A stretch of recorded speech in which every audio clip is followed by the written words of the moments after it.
Welcome है आपका आपके यूट्यूब चैनल पर जिसका नाम है job tech and government exam preparation channel. Goa की तरफ से नई भर्तियां 10 12वीं और डिप्लोमा वालों के लिए निकल कर आई हैं। बहुत ही सुनहरा मौका है, आप अप्लाई कर सकते हैं। इसमें क्लर्क की पोस्ट है, कांस्टेबल की पोस्ट है और भी बहुत सारी पोस्ट निकली हुई हैं। 750 प्लस वैकेंसीज निकली हुई और अच्छी सैलरी भी प्रोवाइड करी जा रही है, जो कि 18,000 से 63,200 के बीच में प्रोवाइड करी जा रही है। सो इस मौके को छोड़ना नहीं है, आप लोगों ने ग्रैब करना है और नौकरी को पाकर रहना है। और अगर आपने अभी तक मेरे यूट्यूब चैनल को सब्सक्राइब नहीं किया है, उसे सब्सक्राइब कर लीजिए और साथ ही में बेल आइकन पर क्लिक कर लेना और साथ ही में लाइक बटन पर क्लिक कर लेना, अपने दोस्तों के साथ शेयर करना। और अब मेरे डिस्क्रिप्शन बॉक्स में इंस्टा की आईडी दी है, उसे भी फॉलो करना मत भूलना। तो चलो स्टार्ट करते हैं अपने नोटिफिकेशन के साथ। तो ये उनकी ऑफिशियल वेबसाइट है, तो चलिए देखते हैं कि क्या नोटिफिकेशन निकला हुआ है इसमें। ये उनकी पीडीएफ ओपन हो चुकी हुई है। मैं आपको इसका लिंक नीचे डिस्क्रिप्शन बॉक्स में मेंशन करा दूंगी, एक बार खुद पूरी की पूरी नोटिफिकेशन आप रीड आउट कर लीजिएगा।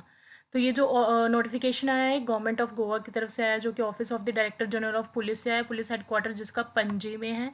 और इन्होंने ये बताया हुआ है जो एप्लीकेशन है वो डायरेक्टर जनरल ऑफ पुलिस की तरफ से आई है, पणजी की तरफ से आई है, जिसमें डायरेक्ट रिक्रूटमेंट होगा first second and third India reserve battalions of government police में।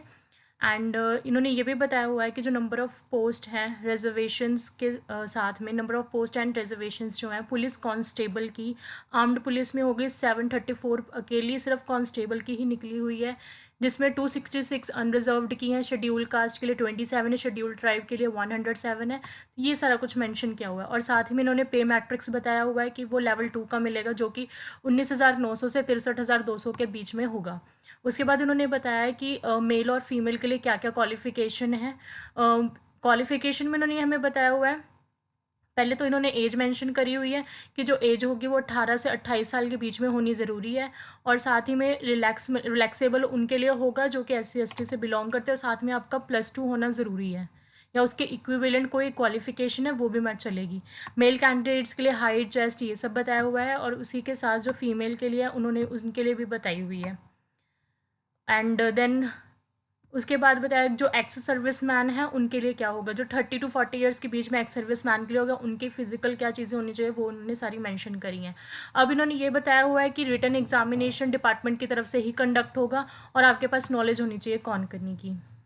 उसके बाद नेक्स्ट डेजिग्नेशन है फार्मासिस्ट की है, जिसमें 6 पोस्ट निकली हुई है। पे लेवल जो है 29,200 से 92,300 तक दिया जाएगा।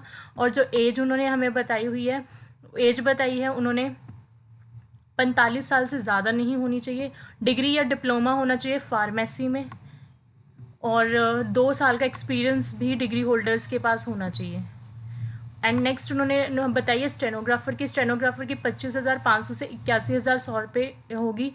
और ये जो पे मैट्रिक्स है नंबर ऑफ़ रिजर्वेशंस 2 हैं, और साथ ही में जो उन्होंने हमें एज बताई है वो 45 ईयर्स एक्सीड नहीं करनी चाहिए, +2 होना ज़रूरी है, साथ में कंप्यूटर की नॉलेज। और जो टाइपिंग स्पीड बताई है वो 100 वर्ड्स पर मिनट होनी चाहिए शॉर्ट हैंड के अंदर, और 35 वर्ड पर मिनट टाइप राइटिंग होनी चाहिए।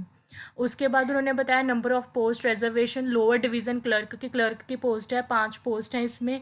पे मैट्रिक्स 19,900 से 63,200 दिया जा रहा है। एज मेंशन करी हुई है, 45,000 से ज़्यादा नहीं होनी चाहिए, +2 होना ज़रूरी है, और साथ में कंप्यूटर एप्लीकेशन की नॉलेज मांगी हुई है। टाइपिंग स्पीड इंग्लिश में 30 वर्ड्स पर मिनट मांगी हुई है। उसके बाद आती है पोस्ट हमारे पास, नेक्स्ट पोस्ट जो है ये इनकी बार्बर की पोस्ट है, 4 पोस्ट निकली हैं, 19,900 ही उनका भी पे है, same as that of clerk. +2 होना ज़रूरी है और कोर्स कर रखा हो उसका, और प्रैक्टिकल लाइसेंस होना भी ज़रूरी है। नेक्स्ट है फिर धोबी की निकली 19,900 63,200, 45 साल से ज़्यादा एज नहीं होनी चाहिए, +2 होनी चाहिए। नर्सिंग असिस्टेंट की निकली हुई है, मैस सर्वेंट की निकली हुई है, स्वीपर की निकली हुई है, और ये उनकी निकली हुई थी नोटिफिकेशंस। तो आपको पीडीएफ में जो भी आपने पोस्ट भरनी है आप उसके अकॉर्डिंगली चूज़ करके पूरा प्रॉपर एक बारी पीडीएफ को ज़रूर देखिएगा अप्लाई करने से पहले। मैं आपको इस पीडीएफ का लिंक मैं नीचे मेंशन कर दूंगी, वेबसाइट का लिंक नीचे मेंशन कर दूंगी, आप खुद एक बार इसे जाके ज़रूर देखिएगा। अब बात करते हैं एप्लीकेशन फ़ीस की। उन्होंने बताइए जो एप्लीकेशन फ़ीस है वो जनरल कैटेगरी के लिए 200 है, और जो EWS है या SC ST OBC ex service man के लिए 100 है। The application fees shall be paid at the time of submission of application form. जब आप एप्लीकेशन फॉर्म को सबमिट कराओगे उसी टाइम आपको ये एप्लीकेशन फ़ीस देनी है। उसके बाद उन्होंने हमें बताया हुआ है कि सिलेबस क्या क्या आएगा। The candidates who qualify in physical measurement and physical efficiency test of the post of police constable, जो फिजिकल मेजरमेंट या जो फिजिकल एफिशिएंसी है उसे क्वालिफाई कर लेते हैं। द कैंडिडेट्स या फिर जो कैंडिडेट्स होंगे नर्सिंग असिस्टेंट की पोस्ट वाले में will be subjected to written examination, तो उनको रिटर्न एग्जामिनेशन होगा। और जो ये रिटर्न एग्जामिनेशन होगा वो +2 लेवल तक का रिटर्न एग्जामिनेशन होगा। किन किन पोस्ट के लिए? पुलिस कांस्टेबल की पोस्ट के लिए और नर्सिंग असिस्टेंट की पोस्ट के लिए। और ये जो रिटर्न एग्जामिनेशन होगा वो 100 मार्क्स का होगा, 2 घंटे की ड्यूरेशन होगी, जिसमें जनरल नॉलेज 25 मार्क्स की आएगी, जनरल इंग्लिश 25 मार्क्स की आएगी, मैथमेटिक्स 25 मार्क्स की आएगी और लॉजिकल रीजनिंग 25 मार्क्स की आएगी। उसके बाद जो कैंडिडेट है जिन्होंने फार्मासिस्ट के लिए अप्लाई करा है उनका रिटर्न एग्जामिनेशन होगा 100 मार्क्स का, जिनकी 2 आवर की ही होगी ड्यूरेशन। और जो कैंडिडेट्स होंगे जिन्होंने स्टेनोग्राफर के लिए फिल करा होगा उनका प्रैक्टिकल टेस्ट होगा एक, जो कि 100 वर्ड्स पर मिनट होगा शॉर्ट हैंड में, और 35 वर्ड मिनट्स जो होंगे वो टाइप राइटिंग में होंगी। And which will carry no marks but will be a qualifying test, जिसमें कोई मार्क्स होंगे लेकिन क्वालिफाई करना जरूरी होगा। The candidates who qualify the practical test, जो प्रैक्टिकल टेस्ट में क्वालिफाई कर जाएंगे उनको आगे रिटर्न एग्जामिनेशन के लिए लेके जाया जाएगा, जिसका क्या होगा? General knowledge, general English, general maths and logical reasoning होंगी। उसके बाद लोअर डिवीजन क्लर्क के सिलेबस की बात करें, उन्होंने बोला है कि जो लोअर डिवीजन क्लर्क के कैंडिडेट्स होंगे उनका कंप्यूटर टेस्ट होगा, जो कि किसी मतलब कि which will carry no marks but will be qualifying test होगा ये भी। And the candidates who qualify the computer test, जो कंप्यूटर टेस्ट को क्वालिफाई कर लेंगे उनको ही रिटर्न एग्जामिनेशन के लिए आगे लेके जाया जाएगा, जिसमें general knowledge, general English, mathematics and logical reasoning आएगा। ओके उसके बाद बार्बर, धोबी, मेस, सर्वर, स्वीपर के लिए भी सेम ही क्राइटेरिया रहेगा। अब इन्होंने बोला जो मिनिमम पासिंग मार्क्स होने चाहिए रिटर्न एग्जामिनेशन में, 100 मार्क्स का अगर पेपर है तो 35 मार्क्स लाने आपके लिए ज़रूरी हैं। एंड साथ ही में जो एनसीसी सर्टिफिकेट होल्डर्स हैं विल बी ग्रांटेड, उनको इंसेंटिव्स दिए जाएंगे रिटर्न एग्जामिनेशन में। अगर आपके पास C सर्टिफिकेट है तो आपको 5% का बोनस मिलेगा, B है तो 3% का, A है तो 2% का मिलेगा। जो फाइनल सिलेक्शन होगा कैंडिडेट का will be determined accordance with the marks obtained by each candidate. जो फाइनल सिलेक्शन होगा ऑब्वियसली जो मेरिट बनेगी उस मेरिट में जो ज़्यादा स्कोर करेंगे उनको ही लिया जाएगा।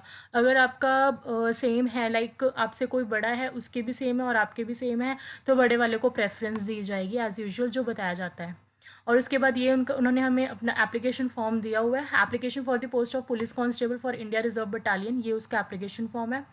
उसके बाद उन्होंने to be filled by police, ये पुलिस डिपार्टमेंट फिल करेंगे। फीमेल कैंडिडेट्स के लिए हर एक चीज़ मेंशन करनी है। फार्मासिस्ट के लिए ये वाला पोस्ट फिल करना आपने, स्टेनोग्राफर के लिए ये वाला है, लोअर डिवीजन क्लर्क के लिए ये वाला है।